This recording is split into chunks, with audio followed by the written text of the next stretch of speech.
마치 프러포즈를 하는 자세와 같은 윤재의 모습이 여자들의 마음을 울렁거리게 만들었고, 윤재는 애타는 눈빛으로 경미의 눈을 보았다. 여기 또 오고야 말았네. 경미는 크리스마스가 지났는데도 아직 군데군데 화려한 장식이 남아있는 영환의 카페 앞에 서 있었다. 카페 안에서 흘러나온 노란 불빛이 카페 앞 보도블럭을 갇힌 빛깔로 물들이고 있었고, 이제 겨울이 절정으로 향해 가는데도 경미는 영환의 선물을 담은 쇼핑백의 손잡이를 쥔 손에 땀이 차는 것 같았다. 영환의 생일은 12월 29일이었는데 그때쯤이면 영환은 늘 몽롱한 상태였다. 여자친구든 친구들이든 매해 같은 사람들과 시끌벅적 요란하고 길게 크리스마스를 보내고 난 후여서 그랬고, 곧 자기 생일에 또 그렇게 놀 수 있으리라는 기대 때문에도 그랬다. 경미는 그 긴 세월 동안 영환이 자신과 크리스마스를 함께 보내자고 한 적도, 자기 생일 파티에 초대조차 한 일이 없다는 사실을 뼈아프게 떠올려야만 했다. 경미는 자신의 신발을 노란빛으로 물들이는 카페 안의 밝은 조명 속으로 숨을 들이켜며 들어섰다. 카페 문을 열어젖히자 카페 문에 달린 종이 흔들려서 소리를 냈고, 반사적으로 어서오세요 라고 소리치는 영환의 목소리가 들려왔다. 경미는 카운터에 서 있다가 뒤돌아서는 영환을 보며 어색하고 긴장된 미소를 지었다. 영환은 여느 때처럼 세상 반가운 사람을 만난 것처럼 활짝 웃었는데, 눈가에 짙은 피로감이 멀찍한 위치에서도 보이는 것을 보니 올해도 크리스마스를 떠들썩하게 보낸 것 같았다. 경미야, 카페에 자주 좀 오라니까. 이번 달 초에 오고 처음 아니야? 영환은 카운터에서 당장 튀어나올 것처럼 카운터에 양손을 얹고 상체를 경미 쪽으로 쭉 뺐는데, 경미는 영환이 이렇게 나올 때면 영락없이 중학생 때 처음 본 소년의 모습 그대로라는 생각을 하곤 했다. 경미가 카운터 쪽으로 천천히 다가가자 영환은 주문을 받을 것처럼 포스기 앞으로 자리를 옮겼다. 영환이 카페를 시작한 지 2년쯤 되었지만 경미는 단 한 번도 돈을 내지 않고 영환의 커피를 마셔본 적이 없었다. 처음에야 장사하는 집에서 친구라고 공짜 커피를 얻어 마셔서는 안 된다는 생각 때문에 영환의 만류에도 불구하고 억지로 계산을 했었지만, 카페가 자리를 잡은 후에도 영환은 경미가 자기 커피값을 꼬박꼬박 내는 걸 말리지 않았다. 늘 마시던 거죠? 라떼. 디카페인으로 줄래? 잠을 못 잘 것 같아서.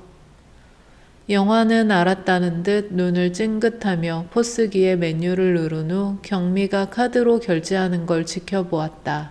잠깐만 기다리고 있어. 금방 갖다 줄게.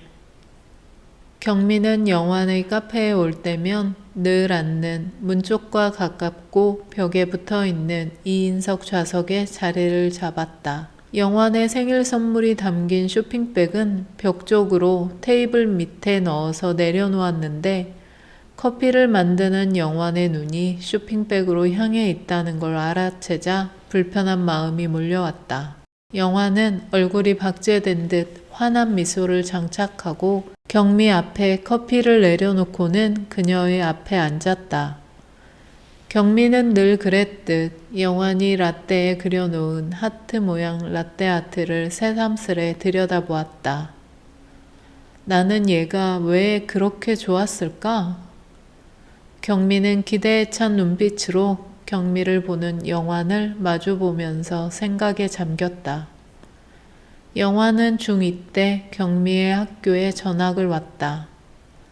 또래 아이들을 압도하는 키는 175가 넘었고 큰 키 때문인지 자신감도 넘치는 아이였다. 머리도 좋아서 크게 애쓰지 않아도 공부를 잘했는데 얼굴이 전형적인 미남이라고 할 수는 없었어도 인상이 좋아서 처음부터 여학생들의 관심을 끌었다. 그리고 경미도 영환에게 첫눈에 반했다. 영환의 얼굴과 큰 키, 서글서글한 미소와 그 어린 나이에는 너무 능글맞다고 할 만큼 툭툭 던지는 농담이 모두 다 좋았다.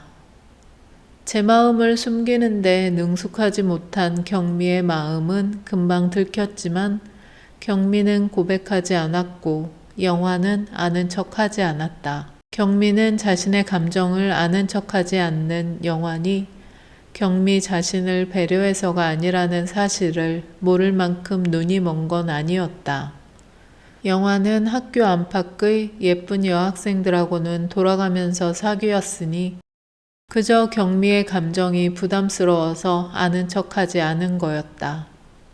영환은 공부를 잘하는 경미에게서 시험 때마다 이런저런 도움을 받았고 경미가 수시로 내미는 호의의 손길을 친구라는 이름으로 흔쾌히 받아들였다.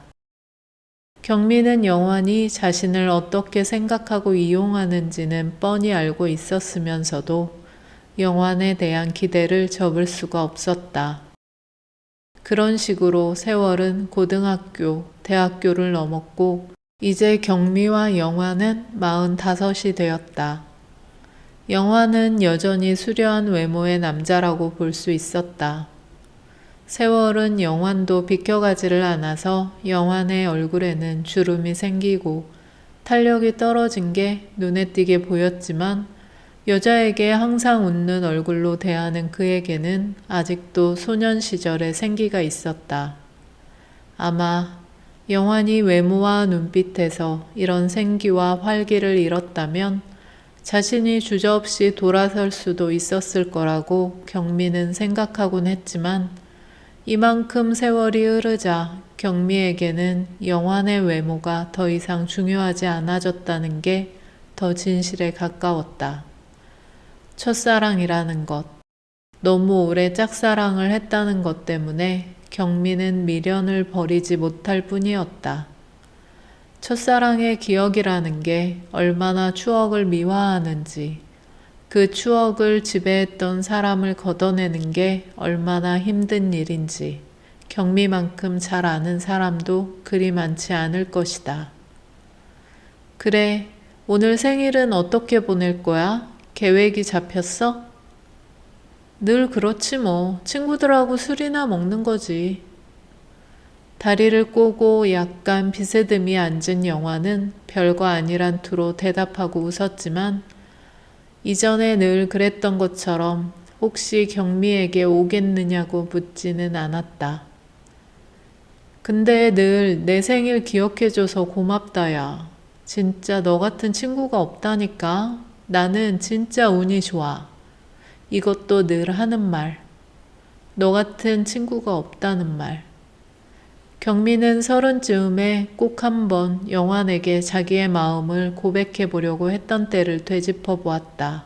경미의 마음을 항상 알고 있었던 정은이 고백을 부추겼는데 경미가 고백도 못하고 영환에게서 멀어지지도 못한 채 끌려다니는 걸 더 이상 보기 싫다는 게 이유였다. 정은은 영환이 경미의 마음을 받아들이지 않을 거란 걸 알고 있었지만 고백을 거절당하고 나면 어쨌든 경미가 영환에게서 노연할 수밖에 없을 테니 결론적으로 경미에게 좋은 일이라고 여겼다. 정은의 격려 반 닭달 반에 결심이 굳어진 경미는 이번에는 꼭 고백하리라 마음을 먹었지만 만나자는 경미의 부탁은 번번이 좌절됐다. 경미의 비장함이 전해진 것인지 영환이 경미가 고백을 할 거라는 걸 미리 눈치챈 게 분명했기 때문이었다. 영환에게 경미만큼 쉽고 편한 상대는 없었지만 영환이 경미를 사귀고 싶은 여자로 본 적은 없었기에 그는 경미의 고백을 끝까지 피해버렸다. 한 번만 보면 안 되냐는 말에 영환이 4번쯤은 핑계를 대서 피하자 경미는 영환의 의도를 눈치채고 실망해서 고백을 포기해버리고 말았다. 이때 자신의 대답을 들을 기회조차 영환이 주지 않았다는 것 때문이라도 경미는 이미 영환을 포기해야 맞았지만 경미는 그러지 못했다. 영환에게 첫눈에 반한 이유로 영환을 포기하겠다, 마음을 접겠다는 다짐을 대체 얼마나 많이 했을까? 30년은 아주 긴 시간이었으니 중간중간 다른 사람에게 마음이 가거나 썸을 탔던 일이 없지는 않았지만 경미에게 있어서 영환은 늘 마음에서 떠나지 않은 유일한 남자였다. 이거 선물. 생일 축하해. 경미는 자신의 쇼핑백을 힐끗거리는 영환의 눈빛을 이기지 못하고 커다란 쇼핑백을 영환 쪽으로 슬쩍 밀었다. 야, 뭐 이렇게까지 해. 진짜 너는 말릴 수가 없다. 영환은 늘 그랬듯 맘에 없는 소리를 하며 경미가 밀어준 쇼핑백을 덥석 잡았다. 하지만 언뜻 보인 쇼핑백의 내용물을 보게 된 영환의 얼굴은 자제력을 발휘할 사이도 없이 순식간에 일그러졌다. 너 이거 갖고 싶어 했잖아. 영환이 쇼핑백에서 꺼내든 상자는 영환이 언젠가 갖고 싶다고 했던 고급 드라이기였다. 무려 60만원짜리 드라이기였고 친구 생일 선물로는 확실히 과하다고 할 만한 물건이었음에도 분명 다른 걸 기대했던 영환은 구겨진 얼굴을 쉽게 펴지 못했다. 아, 그렇지.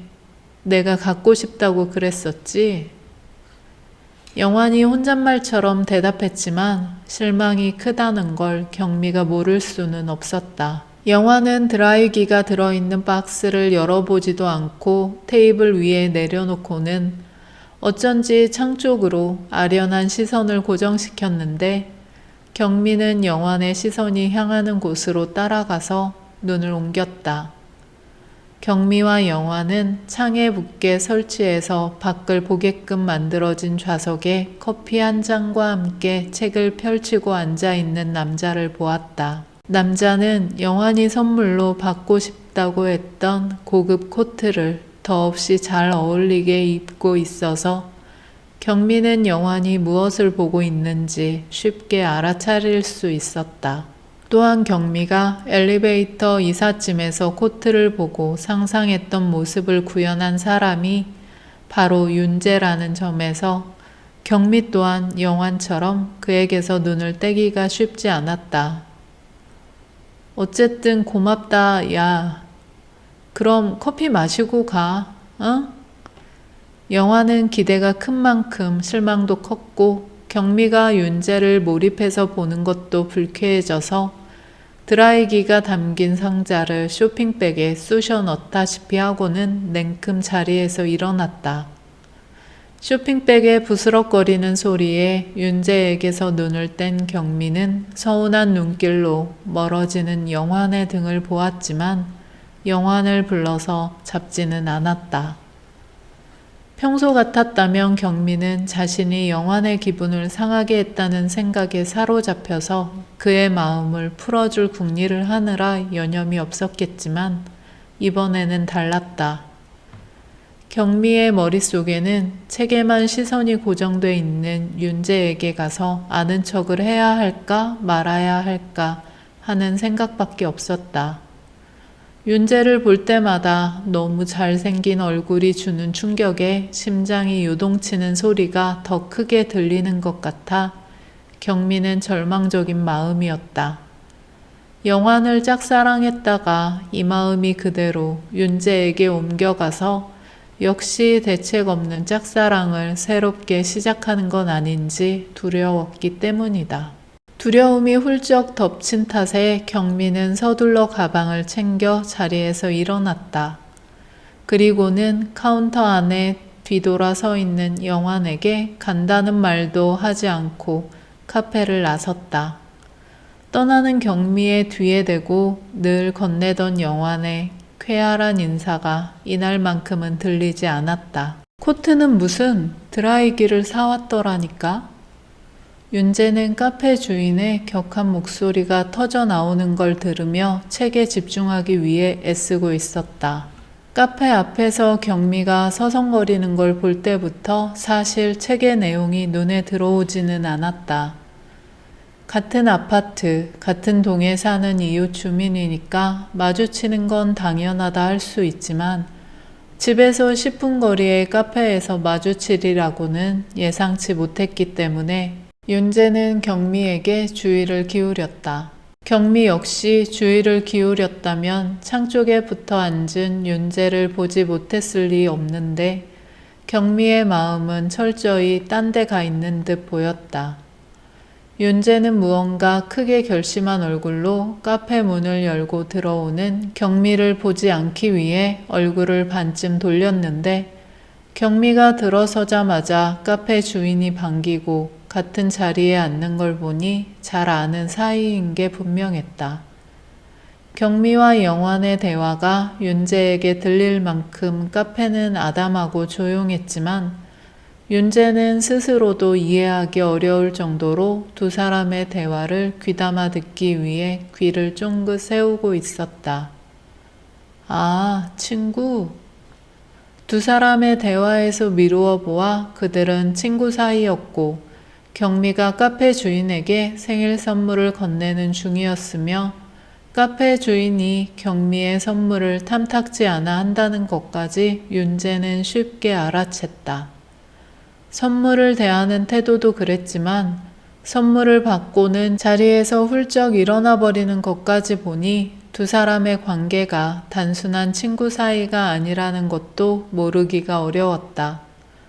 경미가 윤재를 보기는 한 건지 시선을 돌려보지 않아서 알 수는 없었지만 경미가 카페 주인에게 인사도 없이 떠나는 것을 본 윤재는 경미의 뒷모습이 어쩐지 쓸쓸해 보인다는 인상을 거둘 길이 없었다.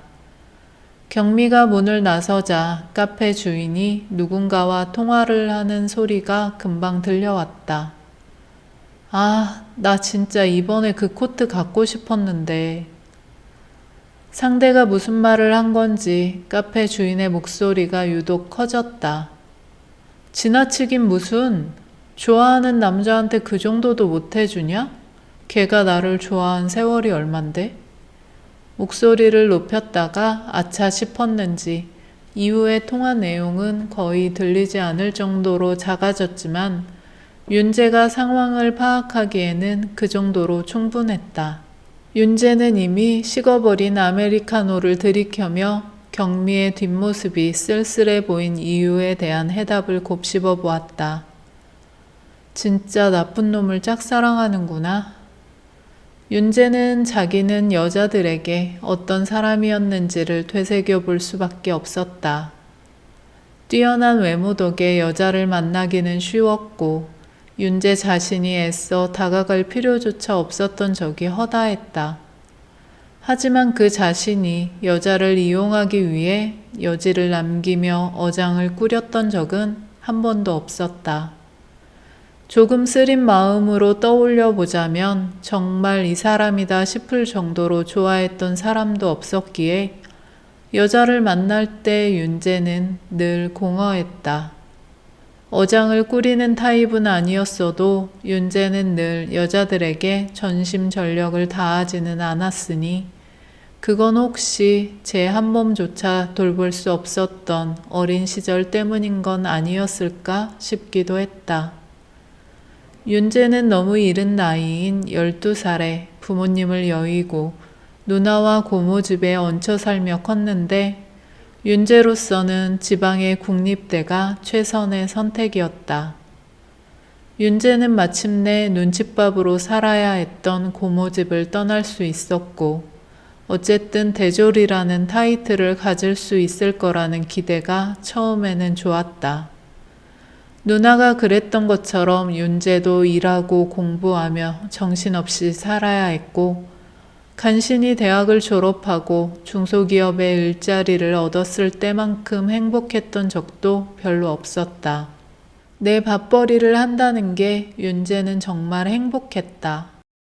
하지만 채 3년이 못 되어 윤재는 사회에서 자신의 위치를 절감할 수밖에 없었다. 그걸 철저히 체감하게 해준 사람이 당시에 만나던 여자친구였다. 학교에서 만났고 친근하고 밝은 성격의 친구여서 두 사람은 빠르게 가까워졌다. 늘 뛰어난 외모를 가졌음에도 윤재 스스로는 그 외모가 줄지도 모를 특별한 삶에 대한 욕심이 없었는데 여자친구는 윤재가 자기의 가치를 모르는 걸 무척 안타까워했다. 여자친구가 어떻게 생각하든 윤재가 바란 건 따뜻하고 애정이 넘치는 가정뿐이었다. 열정적인 사랑이나 보통 사람들을 훌쩍 넘어서는 화려한 삶 같은 건 윤재의 마음에 없었다.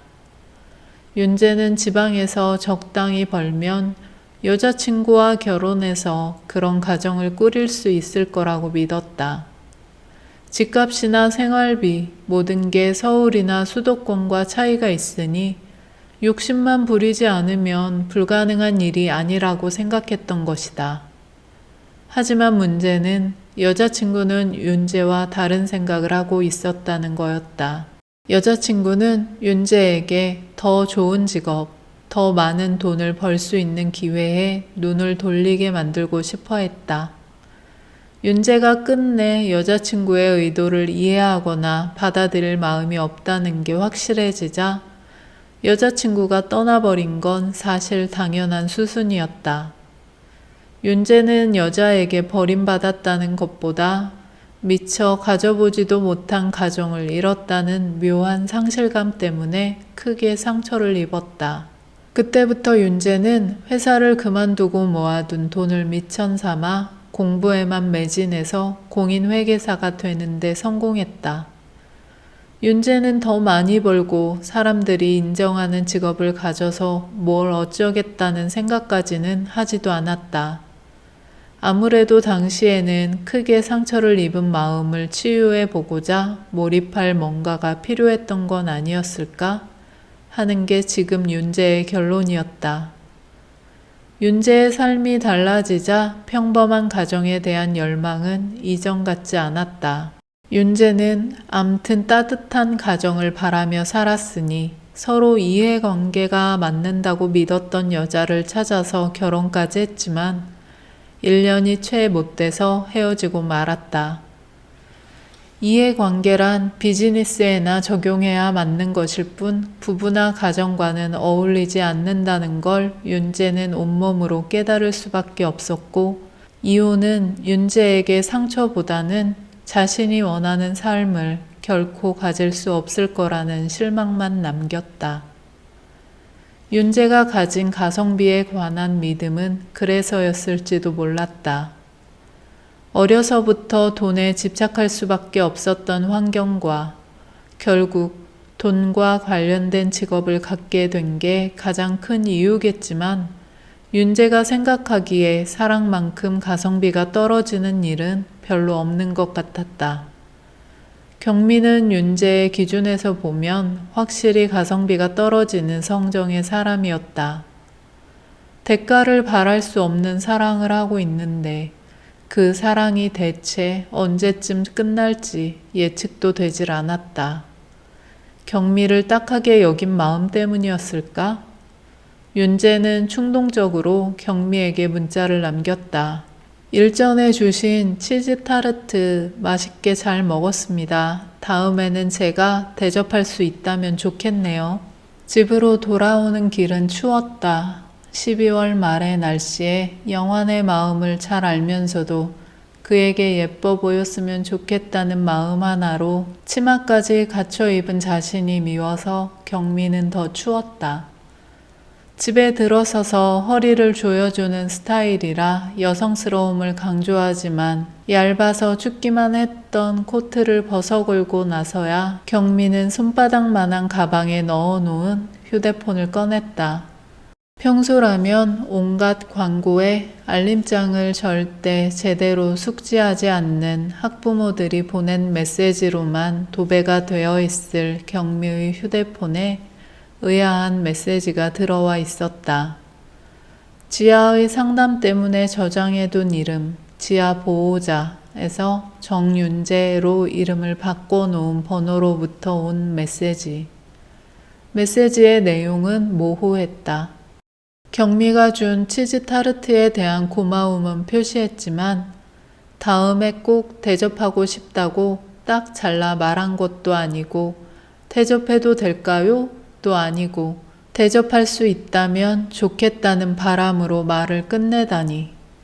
경미는 영환이나 윤재나 항상 도망칠 수 있도록 거리를 두는 남자들의 화법에 진저리가 날 지경이었다. 정신 차려 백경미. 경미는 요란한 소리가 날 정도로 휴대폰을 식탁에 던져놓고는 옷을 차례차례 벗으며 욕실로 향했다. 욕실에서는 곧 물소리가 들리기 시작했고 물소리 사이에 짜증과 분노가 차오른 경미의 저주도 울려 퍼졌다. 얼굴값 하는 것들 머리나 몽땅 다 빠져버려라.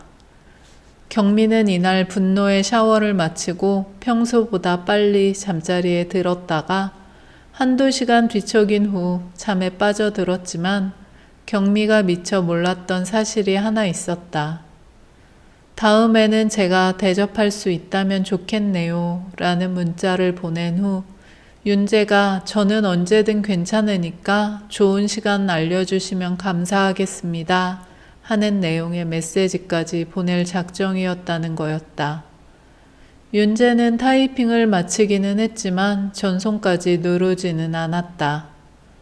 지나치다 싶었던 게 아니라 경미를 불쌍해하는 자신의 마음이 주제넘는다고 여겨졌기 때문이었다.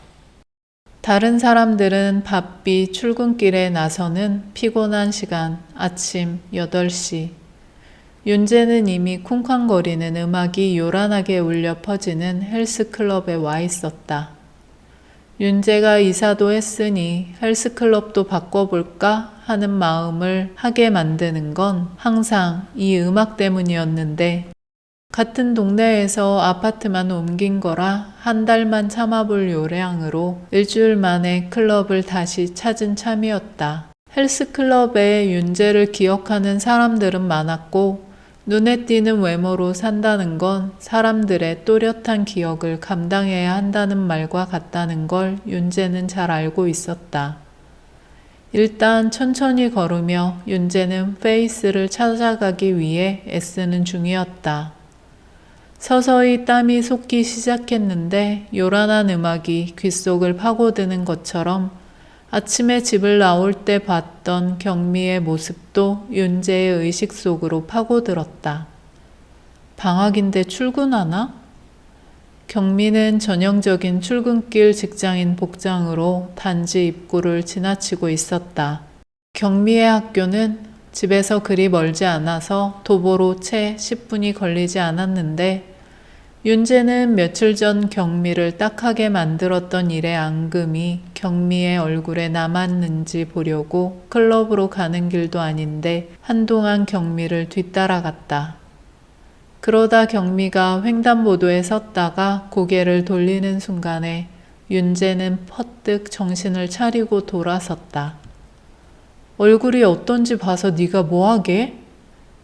윤재는 그 길로 다시 돌아보지 않고 빠른 걸음으로 헬스클럽에 도착했지만 여운인지 오지랖인지가 남아서 다리를 무겁게 만드는 것 같았다. 시계를 보니 클럽에서 걷기 시작한 지 벌써 1시간이 지나 있었다. 천천히 걸었는데도 땀이 났고 근육을 잔뜩 긴장하게 만드는 운동은 오늘 하고 싶지가 않아져서 윤재는 미련 없이 머신에서 내려왔다. 시끄럽고 요란했지만 샤워실만큼은 독립된 부스가 쾌적하고 프라이빗해서 마음에 들었던 클럽이었는데도 그냥 빨리 집으로 가고 싶은 마음뿐이어서 윤재는 옷만 갈아입고 땀에 젖은 머리에 모자를 푹 눌렀었다. 땀이 마르지 않은 상태에서 갈아입은 옷은 축축했고 차가운 공기가 가득한 밖으로 나가니 약간 으슬으슬했지만 걸음을 빨리 하면 금방 집에 도착할 만한 거리였다. 윤재는 빨리 집에서 데일 것 같은 뜨거운 물로 샤워하고 바로 다시 잠들어 버리고 싶었다. 회사에 다니는 동안 윤재에게 가장 부족한 건 잠이었는데 퇴사 후 아무리 잠을 자도 그 이전에 놓쳤던 잠을 보충하는 건 불가능했다. 퇴사한 지 벌써 3달째였는데 윤재는 밤잠과 낮잠을 모두 챙기면서도 늘 수면 부족에 시달리는 느낌이었다. 빨리 갔다 빨리 돌아왔다고 생각했는데 윤재가 엘리베이터 앞에 서서 시계를 보니 어느새 시간은 10시에 가까워지고 있었다. 엘리베이터 2대 중 한 대는 23층에서 어쩐지 내려올 기미가 없었고 나머지 한 대도 17층에서 내려오는 중이었다. 수정이가 그렇게 하겠대? 윤재는 함께 엘리베이터를 기다리는 주민과 약간 거리를 두고 섰다. 땀을 흘린 지 얼마 되지 않았지만 냄새가 벌써 풀풀 올라오고 있는 게 느껴졌기 때문이었다. 하지만 여자는 통화에 열중하느라 다른 사람의 존재조차 크게 신경 쓰는 눈치가 아니었다.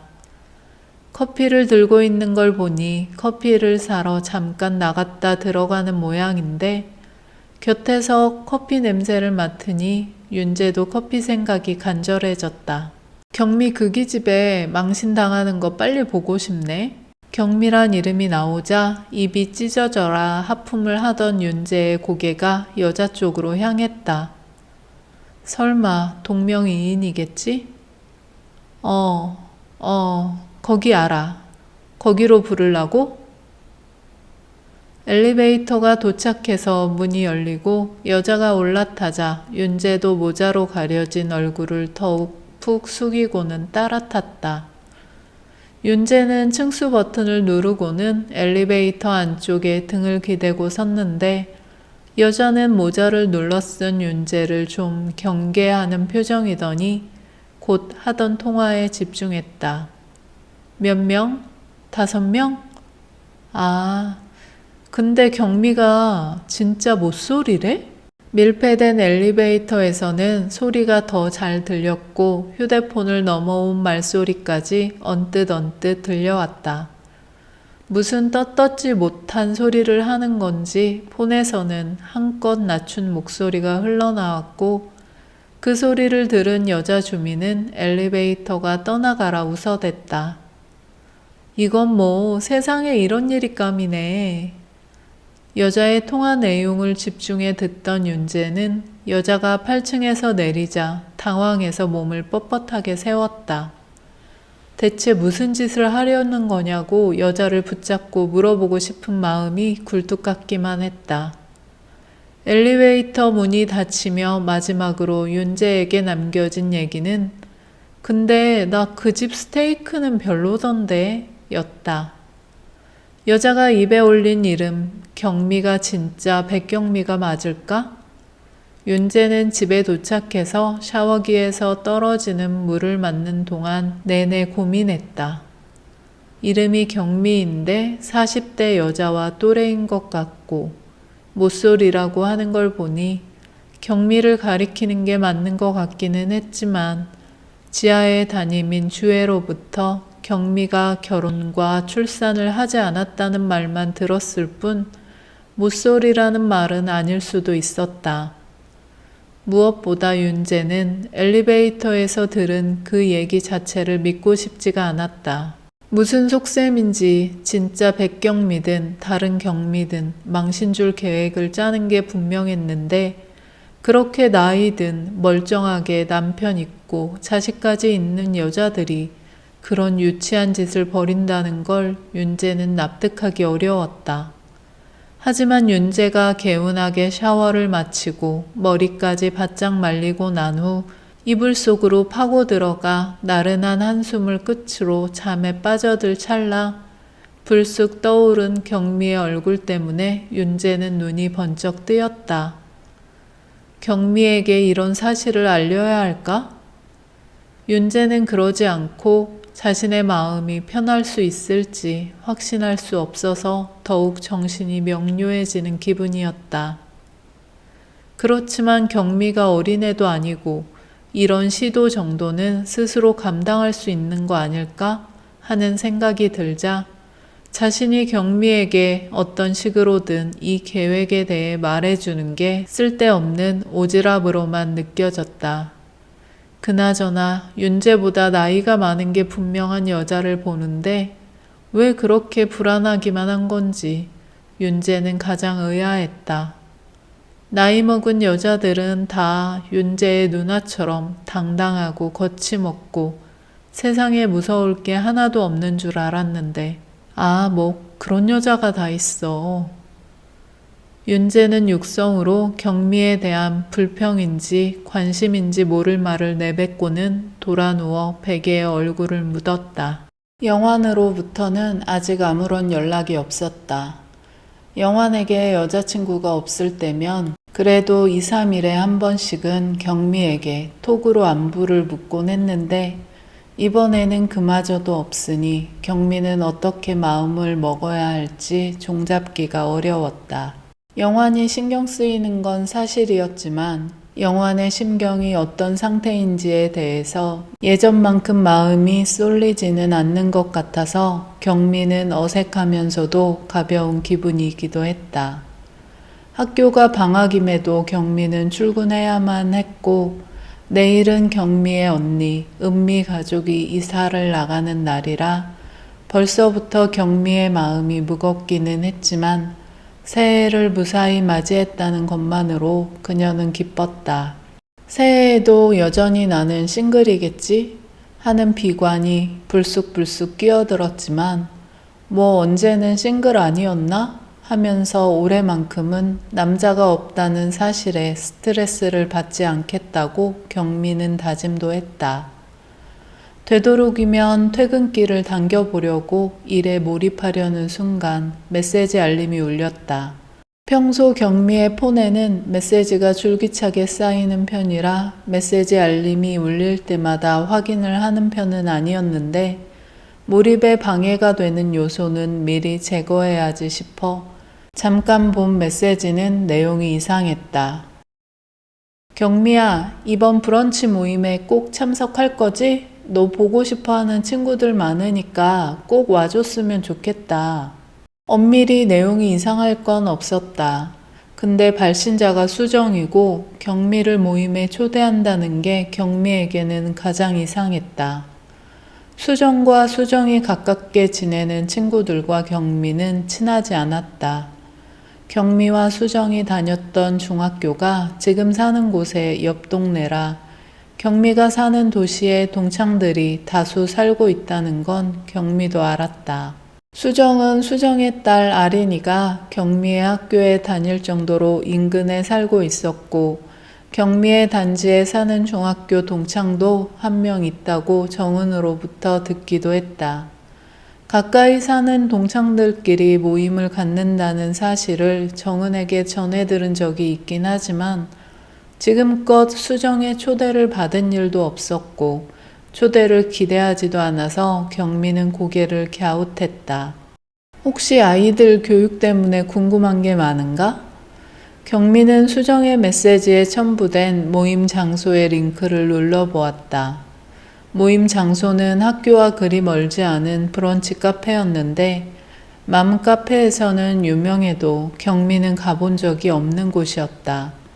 경미는 한 번 더 메시지를 읽어보고는 어떻게 거절해야 할지 나중에 궁리를 해본 뒤 단문을 보내야겠다고 결정한 후 폰을 내려놓았다. 윤재는 짧게 잘라서 단정해진 머리를 신경 써서 만졌다. 쉬는 동안 귀를 덮는 머리카락이 나름 얼굴과 잘 어울려서 만족스러웠지만 면접 자리에 이마와 귀를 덮을 정도로 긴 머리를 하고 갈 수는 없었다. 쉬는 동안 윤재는 다시 취직을 할까 개인 사무실을 차릴까 고민이 많았다. 다시 취직을 한다면 어떤 회사에 들어가야 할지도 걱정거리였다. 규모가 큰 회사는 연봉이 높은 대신 윤재의 건강을 장담하기가 어렵고 개인 사무실을 여는 건 아직 준비가 되지 않았다는 확신이 있었다. 석 달 동안 고심한 끝에 내린 윤재의 결정은 타협이었다. 자기 사업이기는 해도 사업체의 수익과 직원의 월급까지 염려해야 하는 개인 사무실은 위태롭고 대형 규모의 회사는 그에 걸맞은 연봉을 보장해 주기는 해도 윤재의 수명까지 보장해 주지는 않는다. 그러니 윤재는 그 중간 적당한 규모의 회사에 들어가서 수명과 합리적인 연봉을 모두 챙길 작정이었다. 윤재가 오늘 면접으로 약속을 잡은 사람은 윤재처럼 전형적인 자수성가형 대표였다. 재정고시라고 불릴 정도로 공인회계사 시험이 경쟁률이 세고 위상이 높았을 무렵에 어려운 집안에서 자라 시험에 합격한 개천의 용이라고 할 수 있는 타입이었다. 윤재와 마찬가지로 초대형 회계법인을 거쳤고 회사를 나와 사무실을 차린 건 그리 특별하지 않지만 남다른 수완으로 회사를 빠르고 크게 키워냈다. 70에 가까운 나이에도 현역으로 왕성히 일하는 이 대표로부터 스카웃 제의를 처음 받은 건 3년 전이었다.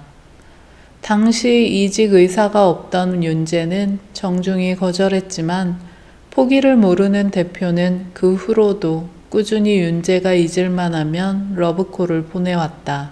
원래 윤재는 6개월 정도는 일을 쉴 계획이었지만 이 대표가 윤재가 퇴사하자마자 기다렸다는 듯 좀 쉬고 나서 우리 회사로 오라는 연락으로 윤재의 마음을 들쑤셨다. 윤재가 휴식 기간을 6개월로 계획한 건 건강 때문이기도 했지만 누나의 이혼도 주된 이유였다. 윤재도 이혼을 해보았으니 부부 문제는 부부 당사자밖에 모른다고 쳐도 바쁘다는 핑계로 하나밖에 없는 형제의 고충을 너무 모른 척한 게 아닌가 하는 죄책감이 일었던 것이다. 윤재는 쉬는 동안 누나와 지아가 남편과 아빠가 없는 생활에 익숙해지도록 돕고 지아와도 좀 더 가까워지고 싶었다. 이혼 때문에 누나와 지아는 분명 힘들었겠지만 다행스러우면서도 윤재를 서운하게 만든 건 윤재의 예상과 달리 두 사람이 너무 잘 지내고 있었다는 거였다. 알고 보니 주말 부부처럼 생활하면서 별거를 한 게 벌써 1년이었고 양육권 때문에 이혼 소송이 길어졌을 뿐 누나와 지아는 이미 둘만의 생활에 익숙해져 있었다. 역시 누나는 보통 사람이 아니라고 생각한 부부는 누나가 결혼 후에도 끝까지 자기 일을 놓지 않았다는 사실이었다. 누나의 전 남편은 누나의 출산 이후 아내가 직장을 그만두고 육아와 살림에만 전념하며 아이를 하나 더, 그것도 아들로 낳아주기를 바랐고 지아가 자라는 동안 그 바람을 누나에게 끊임없이 주입시켰지만 누나는 귓등으로도 듣지 않았다. 어느 날 지아가 잠든 깊은 밤 남매가 술잔을 기울이던 드문 때였는데 윤재의 누나는 그때 처음으로 속에만 쌓아두던 얘기를 동생 앞에서 꺼내놓았다. 전 남편이 자기를 집에 묶어두려던 시도를 시작할 때부터 어쩐지 이 결혼이 이혼으로 끝날 것 같았다고. 그래서 힘들어도 절대 직장을 포기할 수 없었다고. 자신에게 직장이 없고 경제적인 능력이 없다면 지아를 빼앗길 수밖에 없을 거라고 생각하니 악착같이 버티는 게 가장 쉬운 일인 것 같았다는 누나의 말. 윤재는 넥타이를 고쳐매며 다시 한번 어색한 머리를 만졌다. 오늘 면접은 대표가 거의 매일 늦은 아침 식사를 하면서 파트너들과 회의 겸 의견을 나누는 식당에서 하기로 했는데 대표와 파트너들이 한자리에서 비교적 가벼운 분위기로 윤재라는 사람을 가늠해 볼 수 있고 윤재 또한 주요 임원진의 면면을 보고 회사의 분위기를 파악할 수 있는 기회라고 생각해서 오히려 좋았다. 약속 시간이 출근 시간에 약간 걸칠 수 있는 길이라 윤재는 30분 정도 일찍 도착하도록 이르게 집을 나섰다. 얇아서 핏은 살려주지만 소재가 좋아서 충분히 따뜻한 코트를 걸친 윤재는 지하 주차장으로 향했다. 지하의 학교에 타고 간 이후로 운행하지 않은 차여서 차에 오르니 반갑고 낯설었다. 사실 지하의 학교는 걸어서 오가도 될 만큼 가까웠고 신호가 많고 길기까지 한 이런 도시에서는 오히려 자차로 가는 게 시간을 더 잡아먹었지만 비싼 수입차를 몰고 지하의 학교에 나타나는 건 윤재에게 중요했다. 막상 상담이 너무 맥없이 끝나버려서 고급차의 효과는 지하의 담임교사인 주혜에게만 영향을 미친 게 안타깝긴 했지만 윤재가 지하주차장을 나와 입구를 향해 서행하는데 아침부터 풀메이크업에 결혼식에라도 가는 듯 잘 차려입은 여성 주민이 윤재의 차 앞을 가로질렀다. 정차했던 차를 다시 출발시키려는데 어딘가 낯익었던 얼굴을 어디서 봤는지가 곧 기억이 났다. 경미를 골탕 먹이고 망신 주려는 계획을 떠들어대던 엘리베이터의 여자였다. 윤재는 불현듯 그 계획의 실행일이 오늘인 걸까? 진짜 그 경미가 백경미가 맞을까 하는 생각이 들자 불안감이 일어서 핸들을 잡은 손가락을 까딱거렸다.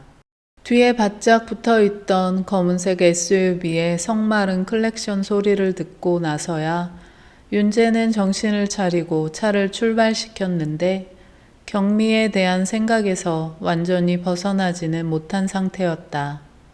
청담동에 위치한 식당까지는 약 30분이 소요된다고 내비게이션이 알리고 있었고 윤재는 그 길을 다소 주저하며 달렸다.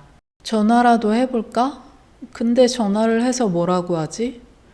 내가 엘리베이터에서 무슨 말인가를 들었다고? 근데 그게 확실하긴 한가?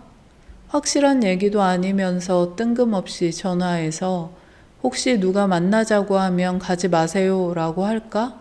이게 말이 되나?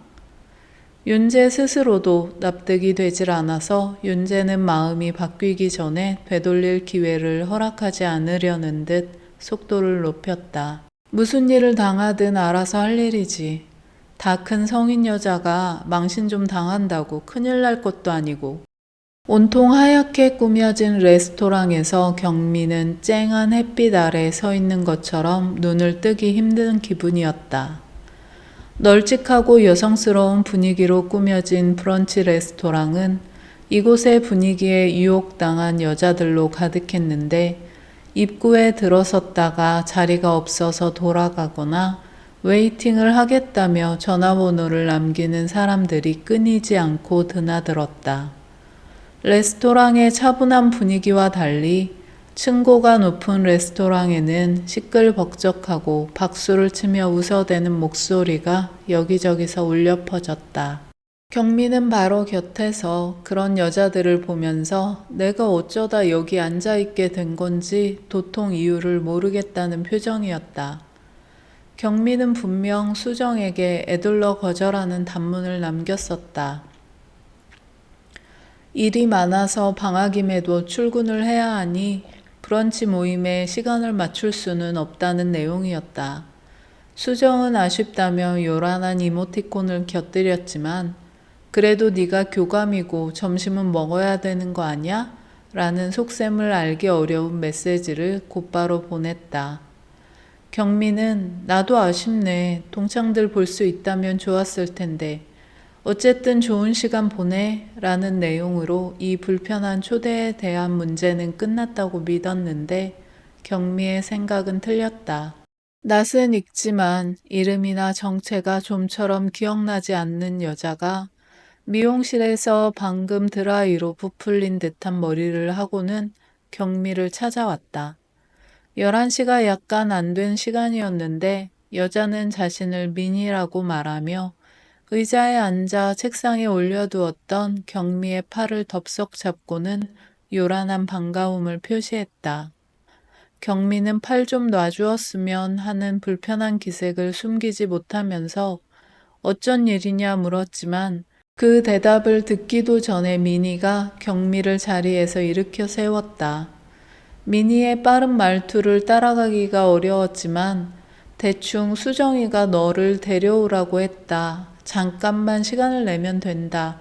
여기서 멀지 않다. 너는 자리 지키면서 친구들 오랜만에 보고 맛있는 거나 먹고 다시 학교로 오면 된다 등의 말을 쉬지도 않고 짓거렸는데 경미는 간신히 코트와 가방만 챙기고 민희에게 납치된 듯 끌려가야만 했다. 경미가 무슨 깜짝 파티의 주인공이라도 되는 것처럼 막무가내로 끌고 온 것과 달리 경미는 처음에만 동창들의 요란한 환영 속에 조리돌림 당하다가 이내 버림받은 느낌으로 앉아 있어야만 했다. 경미를 제외하고 자주 만나는 사이인 동창들은 할 얘기가 무궁무진했다. 남편과 아이 얘기는 기본이었고 아이가 다니는 학원이나 괜찮은 강사 또는 과외, 최근 뜨는 브랜드나 맛집에 이어서 다시 가족 얘기와 시집 식구들, 흉을 보는 등의 온갖 화제가 들고 나기를 반복했다. 사실 트렌드나 맛집에 대한 거라면 경미도 기꺼이 대화에 끼어들고 싶었지만 나머지 화제들에 대해서는 뻘쭘하기만 했다. 경미 나이에 남편과 아이가 없다는 건 아이 교육이나 시집 식구들의 얘기에 전혀 지분을 가질 수 없다는 것과 마찬가지였다. 경미는 허기를 느끼면서도 샐러드를 뒤적거리기만 할 뿐 입에 넣을 기분이 아니었는데 불쑥 수정의 목소리가 여자들의 쇠된 웃음소리를 뚫고 경미를 겨냥했다. 근데 경미야, 너는 진짜 결혼 생각이 없는 거야? 수정의 질문이 무슨 신호라도 되는 양 나머지 동창들 4명의 고개가 동시에 경미를 향해 돌려졌다. 이 나이에 결혼은 무슨, 비호는 아니지만 혼자 사는 게 좋아서. 경미의 자신 없는 흐린 말끝에 수정은 깨르르 웃었다. 수정은 웃는 낯으로 입술을 비틀었고 비아냥의 어조가 분명한 투로 말했다. 그러게 우리 나이에 대체 어떤 멀쩡한 남자를 만날 수 있겠어. 심지어 우리 또래 남자들도 우리 나이 여자들이 늙어서 싫다고 질색을 하는데 말이야. 경미는 저도 모르게 모욕감에 입술을 깨물었는데 수정을 시녀처럼 둘러싼 동창들은 기계적으로 수정의 말에 동의하며 연신 손뼉을 쳐댔다. 그리고 이런 얘기하면 기분 나쁠 수도 있는데 나 진짜 너무 궁금해서. 소란이 잦아들 무렵 경미를 끌고 온 민희가 마스카라로 빳빳하게 고정한 속눈썹을 찌를 듯 가까이 얼굴을 붙여오는데 두려움을 느끼며 경미는 눈을 치켜떴다. 너 진짜 못소리야? 남자 만나본 적 없어? 진희의 질문이 얼음장 같은 찬물이라도 되는 양 일순간 온갖 요리들이 빼곡한 테이블 위에는 묵직한 침묵이 내려앉았다. 경미는 심지어 다른 테이블에 앉은 사람들까지도 대화를 멈추고 자신에게 집중하는 것만 같았다. 경미는 질문의 의도가 너무 명확해서 도망칠 구석이 없다는데 절망했지만 억지로 어색한 웃음소리를 입 밖으로 끌어내고는 말했다. 그게 무슨 소리야. 내가 나이가 몇 갠데 당연히 남자 만나본 적 있지. 경미의 과장된 말투에 동창들은 의미심장한 눈길을 주고받았다. 소개로 만나서 한두 번 보고 마는 그런 남자들 말고 너 남자친구 한 번도 없었다던데? 정은이가? 수정이 경미가 피해가지 못하도록 질문의 군더더기를 걷어냈다. 경미는 목에 뭐라도 걸린 듯 숨이 막혔다. 이 순간 수정 패거리들에게는 거짓말도 얼버무리는 말도 통하지 않을 거였다. 이미 사실 확인은 끝났고 이들은 브런치가 아니라 경미를 테이블 위에 올려놓고 물고 뜯고 씹으며 즐길 작정이었다는 사실을 경미는 비로소 깨달았다.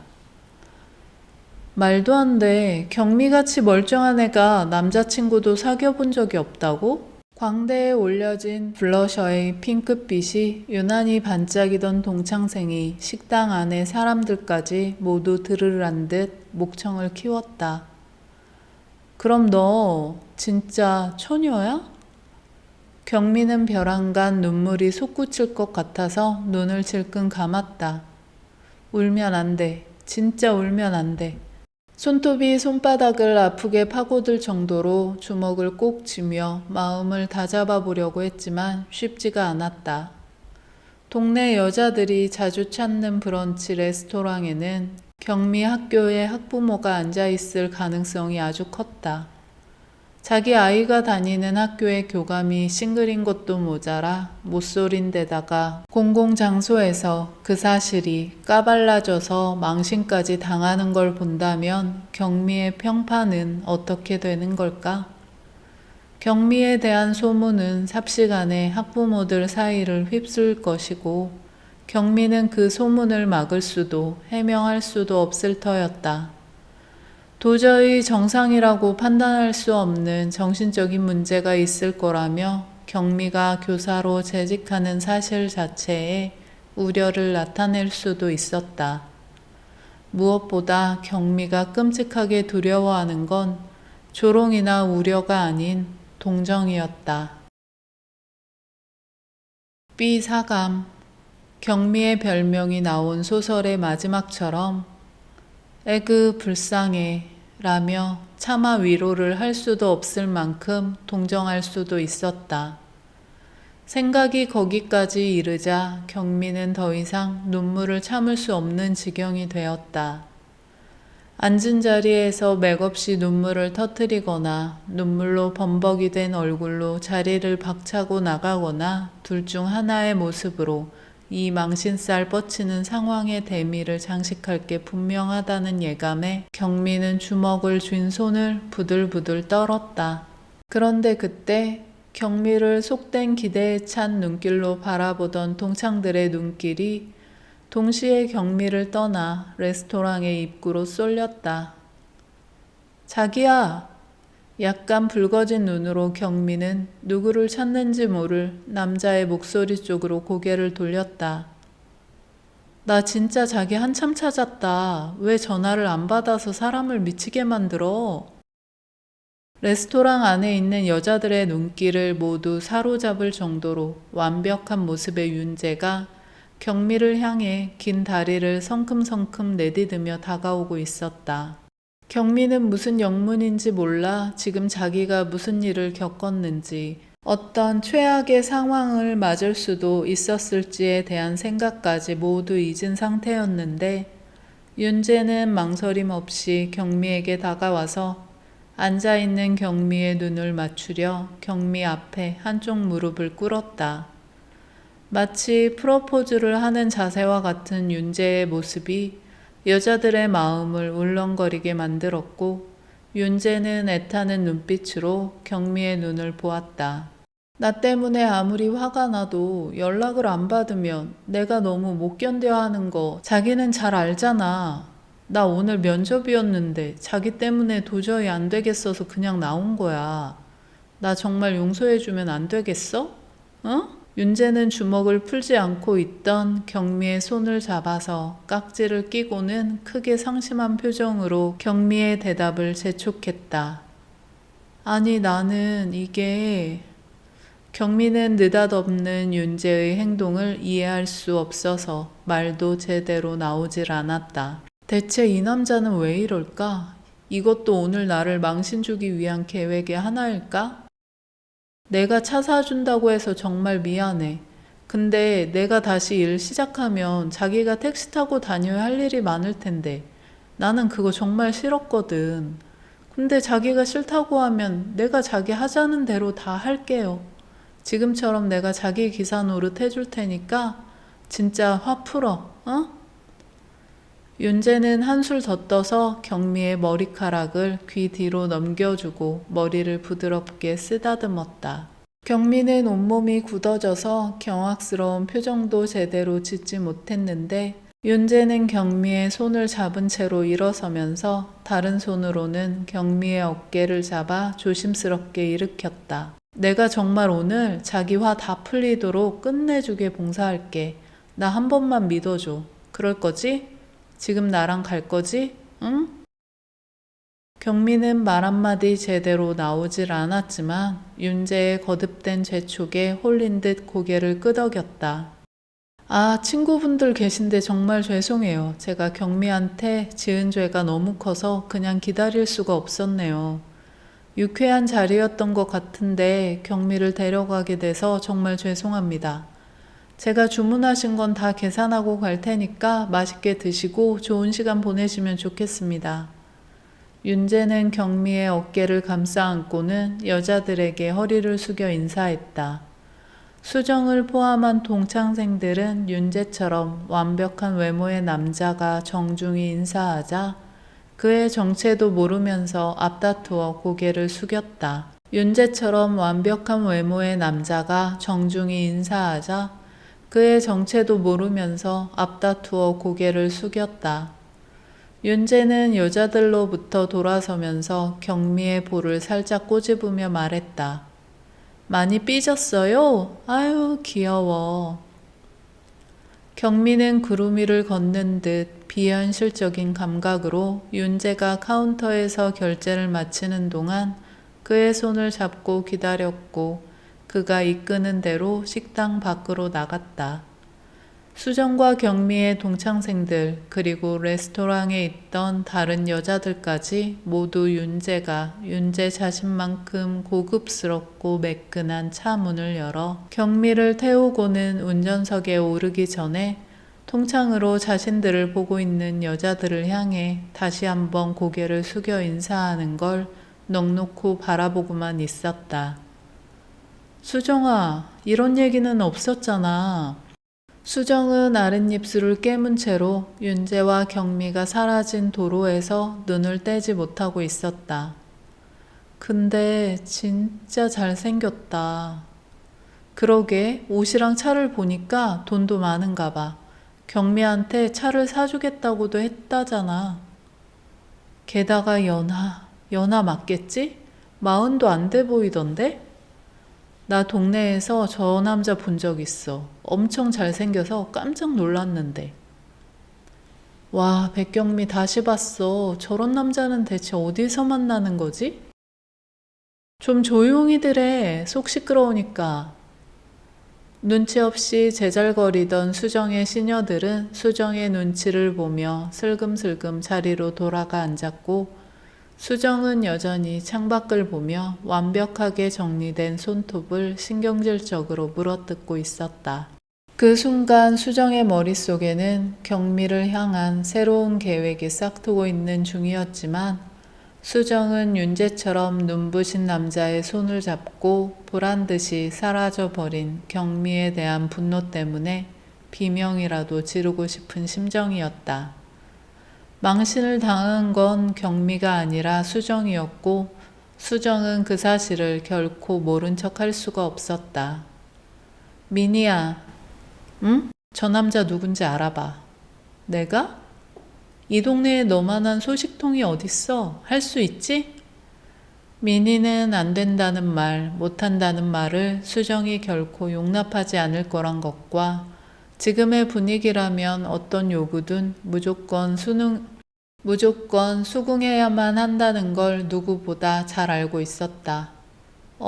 해볼게. 수정은 미소를 머금은 채 돌아서서 말했다.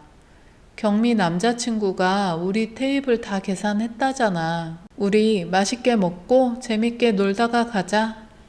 수정은 웃고 있었지만 눈동자의 일렁이는 날카로운 빛을 그 자리에 있는 그 누구도 못 보았다고 할 수 없었다. 오랜 세월 수정을 겪어온 시녀들은 수정이 누군가에게 원한을 품으면 반드시 무슨 일인가 벌어진다는 것을 그 누구도 막기 어렵다는 것을 모르지 않았다. 이제 누군가는 백경미가 되었고 수정 때문에 백경미가 앞으로 겪어야 할 무슨 일은 이런 브런치 레스토랑에서의 망신보다 훨씬 지독한 일이 될 거라는 것까지도 그들은 다 알았다.